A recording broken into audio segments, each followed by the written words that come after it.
मुझे विश्वास है आप घर में होंगे, सुरक्षित होंगे, मास्क और सैनिटाइज़र लगाकर अपना और अपनों का कोरोना से बचाव कर रहे होंगे। हेलो दोस्तों, आर्यमगढ़ क्लासेस में आपका स्वागत है। हम आज आपको पढ़ाने वाले हैं पर्यावरण के बारे में। ये पर्यावरण में आप क्या क्या देखेंगे? विज्ञान, इतिहास, भूगोल, नागरिक शास्त्र एवं पर्यावरण के बारे में। ये टॉपिक आपके स्टेट, सीटेट यानी कि टीचर एलिजिबिलिटी टेस्ट से जितने भी रिलेटेड एग्ज़ाम हैं, अगर उसमें पर्यावरण के प्रश्न आते हैं तो मैं यहाँ पे सारे पूरे सिलेबस को कवर करने वाला हूँ, हर एक एग्ज़ाम के सिलेबस को। ठीक है दोस्तों, चलिए हम स्टार्ट कर लेते हैं। पर्यावरण के कुछ विषय वस्तु हैं, एक एक टॉपिक कैसे डिस्कस करेंगे उनके बारे में आपको बता देते हैं।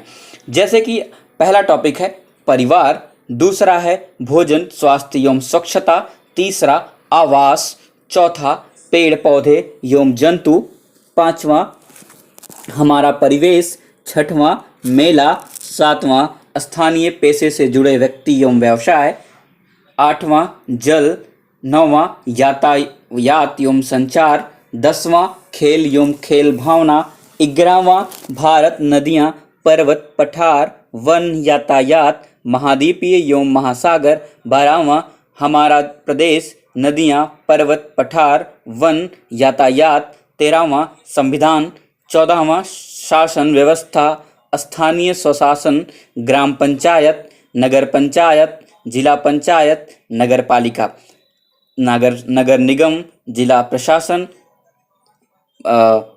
और व्यवस्थापिका, न्यायपालिका, कार्यपालिका, राष्ट्रीय एवं राष्ट्रीय प्रतीक, मतदान, राष्ट्रीय एकता। और अगला और लास्ट पर्यावरण आवश्यकता, महत्व एवं उपयोगिता, पर्यावरण संरक्षण, पर्यावरण के प्रति सामाजिक दायित्व एवं पर्यावरण संरक्षण हेतु संचालित योजनाएं के बारे में मैं आपको डिस्कस करूंगा। चलिए हम आपका आज पहला टॉपिक लेते हैं परिवार के बारे में। परिवार लैटिन भाषा के फैमुलस शब्द से इसकी उत्पत्ति जो है, परिवार लैटिन भाषा के फैमुलस शब्द से हुई है, जिसका अर्थ होता है समूह। फैमुलस का अर्थ क्या होता है? समूह होता है। ठीक है, समूह में जहाँ पे माता पिता और उसके बच्चे होते हैं। ऐसा मानना है कि परिवार ही एक ऐसी प्रथम संस्था या प्रथम विद्यालय है जहाँ पे व्यक्ति का समाजीकरण होता है।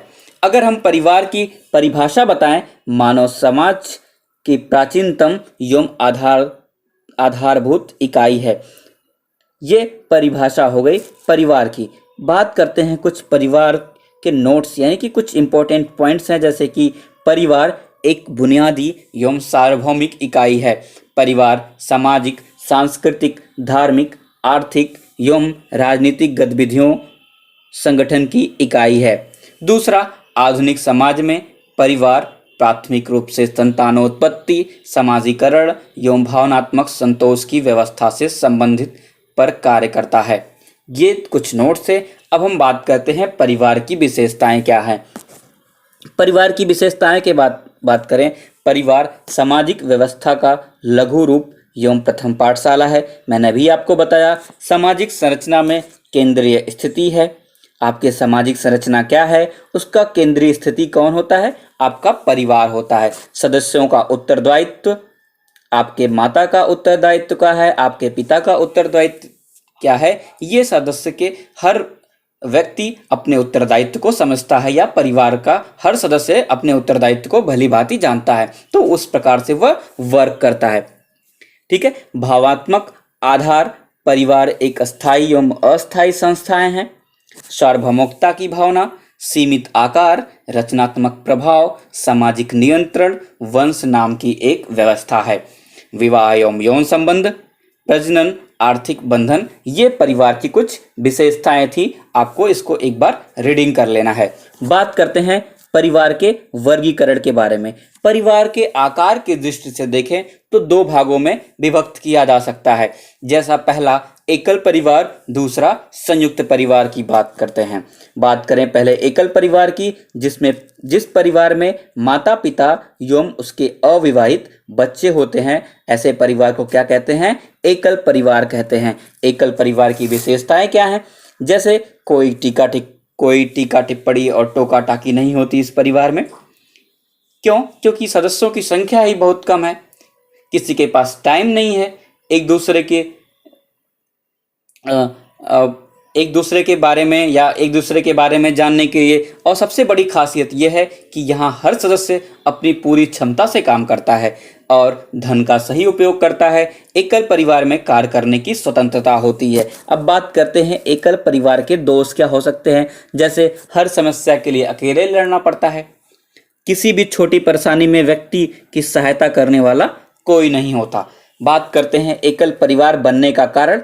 आजकल जो आधुनिक समाज चल रहा है उसमें एकल परिवार को ज़्यादा प्राथमिकता दी जा रही है। जैसे कि बात करें क्यों एकल परिवार बनने का कारण है, जनसंख्या वृद्धि एक बहुत बड़ा कारण है, दूसरा सामाजिक बदलाव, तीसरा आर्थिक प्रधानता, चौथा रोजगार और व्यवसाय के लिए प्रवजन, यानी कि ढूंढना उनको रोजगार। अगर बड़ा परिवार रहेगा तो उसमें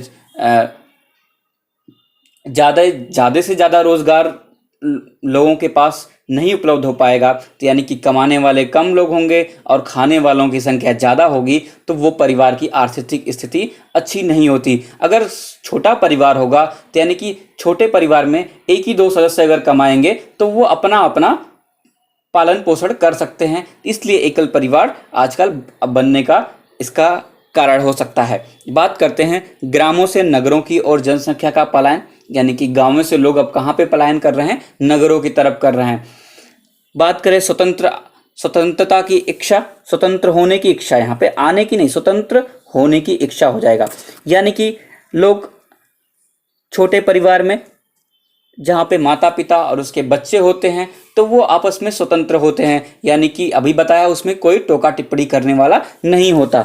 और पाश्चात्य संस्कृति का प्रभाव, आजकल आधुनिक संस्कृति जो हमारे समाज में है उसका भी प्रभाव एकल परिवार बनने के कारण एकल परिवार की ओर अग्रसर है। बात करते हैं संयुक्त परिवार की। ये दूसरा बताया था मैंने अभी, परिवार के आकार के दृष्टि से दो भागों में बांटा था, एकल और संयुक्त। तो संयुक्त को, एकल को मैंने देख लिया। अब देखते हैं संयुक्त परिवार के बारे में, जिस परिवार में दादा दादी, चाचा चाची, ताऊ ताई, बुआ फूफा, माता पिता और बच्चे रहते हैं। बात करते हैं इनकी विशेषताएं क्या हैं। आर्थिक उन्नति निश्चित होती है, समाजवाद की भावना, विश्राम के लिए अवसर होता है, बचत होती है, सामाजिक गुण इनमें व्याप्त होता है। बात करें और छठवां श्रम विभाजन, सामूहिक बीमा और भूखंड को रोकता है। ये थी परिवार की, संयुक्त परिवार की विशेषताएं। ठीक है, बात करते हैं इसके दोष क्या क्या हैं।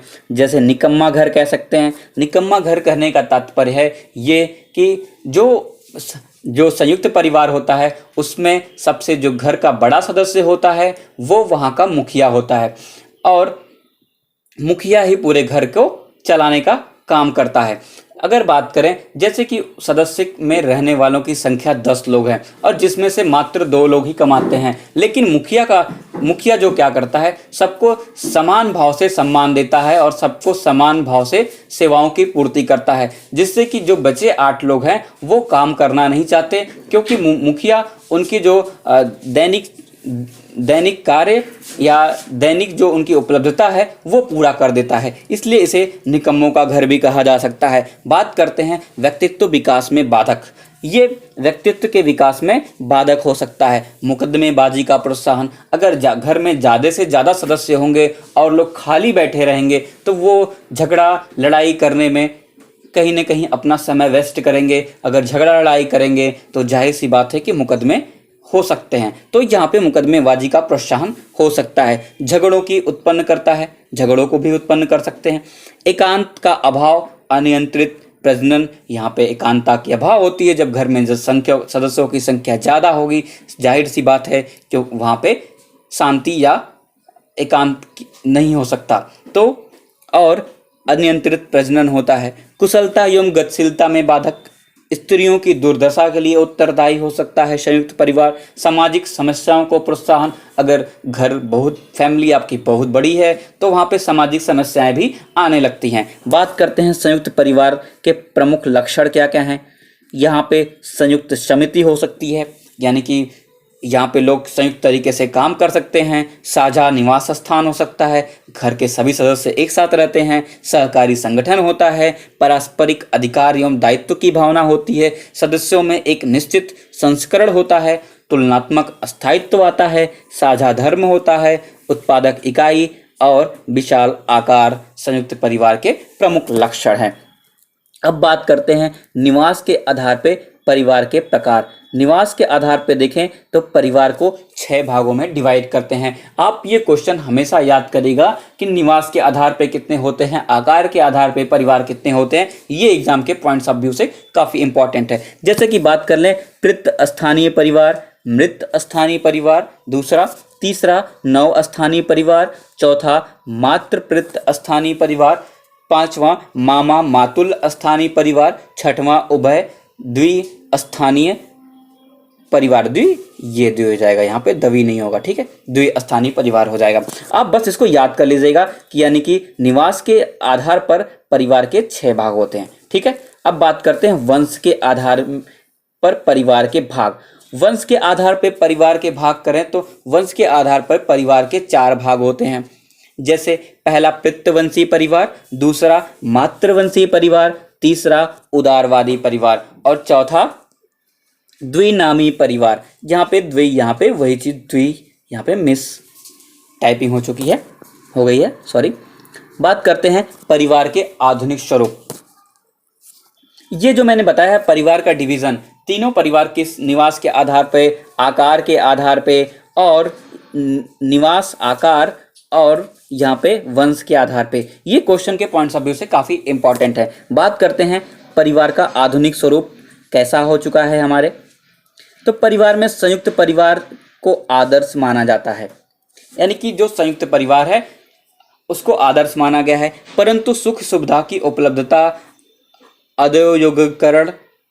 औद्योगिकरण यहाँ पे हो जाएगा, ठीक है, ये चीज औद्योगिकरण हो जाएगी। एवं शहरीकरण के कारण भारतीय परिवार पर पश्चिमी प्रभाव बढ़ता जा रहा है। आज के शिक्षित समाज प्राचीन रूढ़ियों, परंपराओं एवं अंधविश्वास से ऊपर उठकर जीवन जीना पसंद करते हैं। फलतः संयुक्त परिवार में विघटन की प्रवृत्ति बढ़ रही है। परिस्थितियां के प्रभाव स्वरूप भी परिवार का स्वरूप बदलने लगा है। आज के नवयुवक एवं नवयुवतियां विवाह पूर्व ही स्वतंत्र व नियंत्रण मुक्त जीवन की कल्पना करने लगते हैं।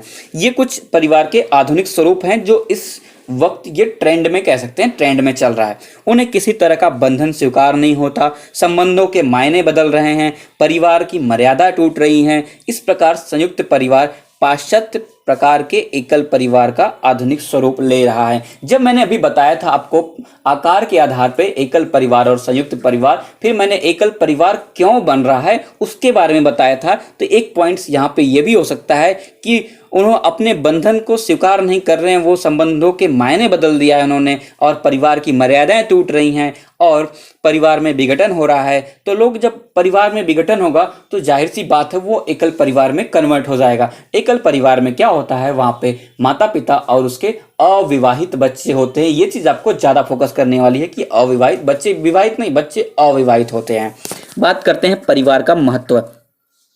परिवार के महत्व की बात करें, मानव का जीवन यात्रा का शुभारंभ परिवार से ही होता है तथा प्रारंभिक एवं मूलभूत आवश्यकताओं की पूर्ति परिवार में ही होती है। लोग अगर कहें परिवार का महत्व नहीं है, लेकिन परिवार का भी अपना आप में एक महत्व है। अगर बात करें, जैसे मैं एकल और संयुक्त परिवार की बात करें, अगर उसमें अच्छाइयाँ देखी जाए, हर चीज़ की मेरिट और डिमेरिट होती है। अगर हम डिमेरिट को देखें तो उसमें बुराइयां ही हमें दिखेंगी। अगर मैं मेरिट्स की बात करता हूं तो उसमें अच्छाइयां ही दिखेंगी। जैसे एकल परिवार में क्या होगा कि वहाँ पे कम लोग होंगे तो वहाँ पे विकास हो सकता है, वहाँ पे स्वतंत्रता लोगों को हो सकती है। लेकिन वहीं संयुक्त परिवार की बात करें तो वहाँ पे भी विकास हो सकता है अगर सभी लोग कमाने वाले हों।